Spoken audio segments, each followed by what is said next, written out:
So many successful directors are there, but what's the reason that you have taken Surendra Reddy for this film? ఎందుకంటే చాలా heavy expectations ఉన్న film, more content oriented film.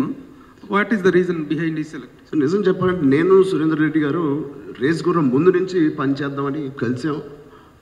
మీరు వకంత వంశీతో ఒకసారి వచ్చారు, ఒక కథ అనుకున్నాం. బట్ ఆ టైంలో నా కమిట్మెంట్స్ ఏవో ఉండడం బట్టి నేను చేయలేదు. సో బన్నీతో అయిపోయిన తర్వాత నాకు ఇంకా వేరే కమిట్మెంట్ ఉంటే వైల్ కిక్ జరిగేటప్పుడు కూడా మేము మాట్లాడుకుంటూ ఉన్నాం, బ్రూస్ లీ జరిగేటప్పుడు కూడా మాట్లాడుకుంటాం. సో ఆయనతో పని చేయాలని నేను డిసైడ్ అయ్యాను కాబట్టి అది ఏ సబ్జెక్ట్ అనేది లెక్క తప్ప ఆయనతో పనిచేయడం అనేది ఖాయం. అది ధృవ కుదిరింది మాకు, అంతే.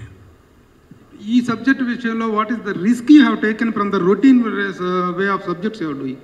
ఇంతకుముందు చేసిన వాటికి దీనికి ఎక్కడ రిస్క్ అనుకున్నారు మీరు? First of all amazing content అండి, దీంట్లో రిస్క్ లేదు. బట్ నా మీద డెఫినెట్గా కొత్తదనం.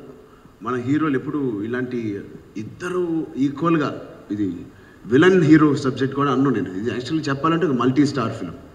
ఇద్దరు ఈక్వల్గా ఉండే ఒక సినిమా. ఇంగ్లీష్లో బ్యాట్మ్యాన్ ఉంటుంది, జోకర్ అండ్ బ్యాట్మ్యాన్, అలాంటి ఒక సినిమా. ఇలాంటి ఒక సినిమా నేను ఒప్పుకోవడం అనేది ఒకటి, నిజంగా ఇది కన్విన్సింగ్గా చేయడం అనేది మా డైరెక్టర్ చేతిలో ఉంది తప్ప ఇంకా దీంట్లో రిస్క్ అనేది లేదు. Content is a super hit.